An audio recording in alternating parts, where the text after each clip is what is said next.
আজ ১৭ই এপ্রিল ২০২৪ বুধবার বাংলাদেশ জাতীয় হিন্দু মহাজোটের উদ্যোগে ঢাকা, চট্টগ্রাম, গোপালগঞ্জ, নীলফামারী, ময়মনসিংহ, নরসিংদী সহ দেশের ৪৫টি জেলায় সাড়ম্বরে রামনবমী পালিত হয়েছে। ঢাকার জয়কালী মন্দির রোডস্থ শ্রী শ্রী রামসীতা মন্দিরে ভোর ৫টা থেকে শ্রীরামচন্দ্রের পূজা সকাল ৯টা হতে যজ্ঞানুষ্ঠান অনুষ্ঠিত হয়।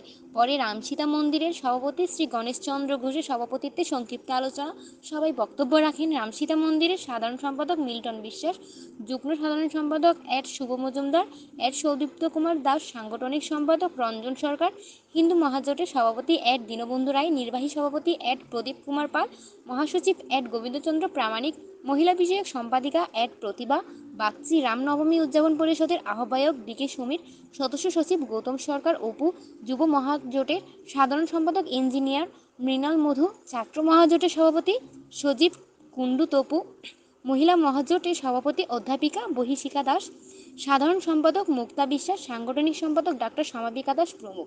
দুপুর ১২টায় হিন্দু মহাজোটের মহাসচিব গোবিন্দচন্দ্র প্রামাণিকের নেতৃত্বে এক বর্ণাঢ্য শোভাযাত্রা ঢাকার রামসীতা মন্দির থেকে শুরু হয়ে বঙ্গভবনের পাশ থেকে ইত্তেফাক মোড়, জগৎবন্ধু আশ্রম ও মদনেশ্বর মহাদেব জিউ মন্দির মোড়, বলধা গার্ডেন মোড় হতে রামসীতা মন্দিরে এসে শেষ হয়।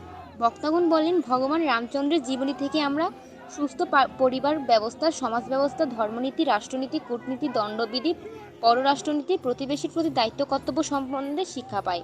দুষ্টের দমন ও শিষ্টের পালন, নারী জাতির সম্মান ও মর্যাদা রক্ষা, পিতা পুত্র, স্বামী স্ত্রী পরস্পরের প্রতি দায়িত্ব কর্তব্যের শিক্ষা আমরা রামায়ণ থেকে পাই। বক্তাগণ আরও বলেন, আজ সারা বিশ্বে পরিবার ব্যবস্থা ভেঙে যাচ্ছে। স্বামী স্ত্রী সহ পরিবারের মধ্যে পরস্পরের মধ্যে শ্রদ্ধা ও অসহিংসু মনোভাবের ফলে আজ সারা বিশ্বে অশান্তি বিরাজ করছে। ফলে সন্তান সন্ততি প্রকৃত দায়িত্বশীল মানুষ হিসেবে গড়ে উঠতে পারছে না। প্রজা হিতৈষী রাষ্ট্র মানেই রামরাজ্য।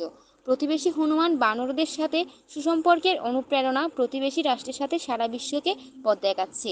সেই জন্যই আজ সারা বিশ্বে নতুন করে রামায়ণ চর্চা শুরু হয়েছে।